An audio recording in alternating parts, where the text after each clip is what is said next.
우리가 자주 마시는 커피 한 잔, 기껏해야 아무리 큰 컵에 마셔도 500ml도 안 되죠. 그런데 이 커피 한 잔을 만들기 위해 들어가는 물의 양은 130리터나 됩니다. 상상 이상이죠. 커피의 생산과 가공 등 전 과정을 다 합친 물의 양입니다. 이를 물 발자국이라고 하는데요. 오늘 꼼꼼한 경제에선 눈에 보이진 않아도 곳곳에서 새고 있는 물을 따라가 봤습니다. 이세누리 기자입니다.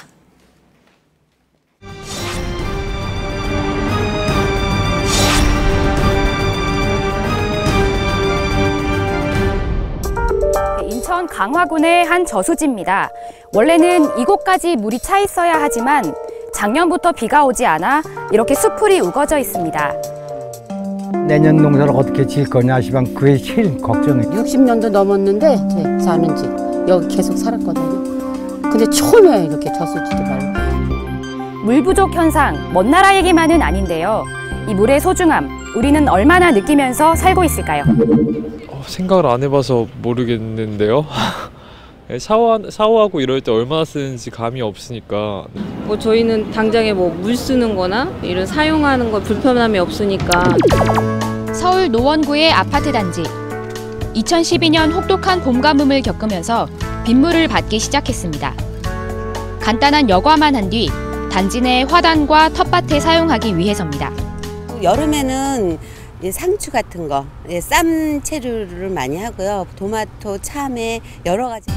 서울시 지원을 받아 대형 빗물 저금통까지 설치하면서 공동수도 사용은 눈에 띄게 줄었습니다. 큰 10톤짜리 저금통을 하고 난 다음에 300만 원 정도 줄어서 지금 한 500만 원 정도의 공동 수도료를 낸다. 그러면 세대당으로 보면 한 2,000원, 3,000원 정도의 공동 수도료를 아끼는. 작은 인식의 차이가 큰 변화를 불러오기도 합니다.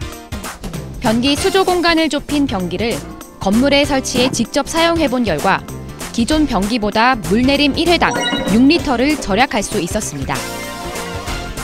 연간 변기 한 개당 물 42톤, 돈 10만 원을 아끼는 셈입니다.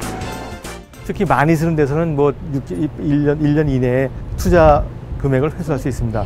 그렇기 때문에 우선 공공시설이라든지 아니면 다중이용시설 같은 데는 최우선적으로 바꿔야 되지 않을까 생각합니다. 꼭 보이는 물만 있는 건 아닙니다. 파스타 한 접시에 사용되는 물. 끓이고 세척할 때 드는 것만 생각하기 쉽지만 밀생산과 가공, 수송까지 드는 물은 총 200리터에 달합니다. 모든 과정에 직간접적으로 사용되는 총량, 물 발자국입니다. 들어본 적 없어요. 지금 이 우유가 생산부터 폐기까지 물이 어느 정도 될 거라고? 1리터? 1리터 정도 들지 않을까요? 소고기 500g의 물 발자국은 무려 7,700리터. 피자 한 판은 1,260리터. 초콜릿 한 개에도 1,200리터의 물이 듭니다. 매일 마시는 우유와 커피 한 잔은 각각 255, 132리터. 달걀 하나에도 200리터에 가까운 물 발자국이 찍힙니다. 일상적으로 먹는 식품에도 어마어마한 양의 물이 소비되는 겁니다. 요게 진짜 그 정도 든다는 거예요? 네네. 많이 아껴 써야겠는데요? 제품의 물 발자국만 추적한다면 공정 과정을 개선해 절약할 수 있습니다.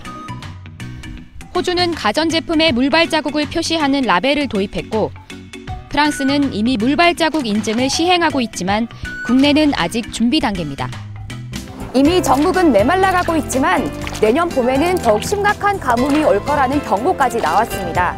눈에 보이는 물뿐만 아니라 보이지 않는 물까지 절약할 수 있는 묘안이 절실해 보입니다. 꼼꼼한 경제 이세누리입니다.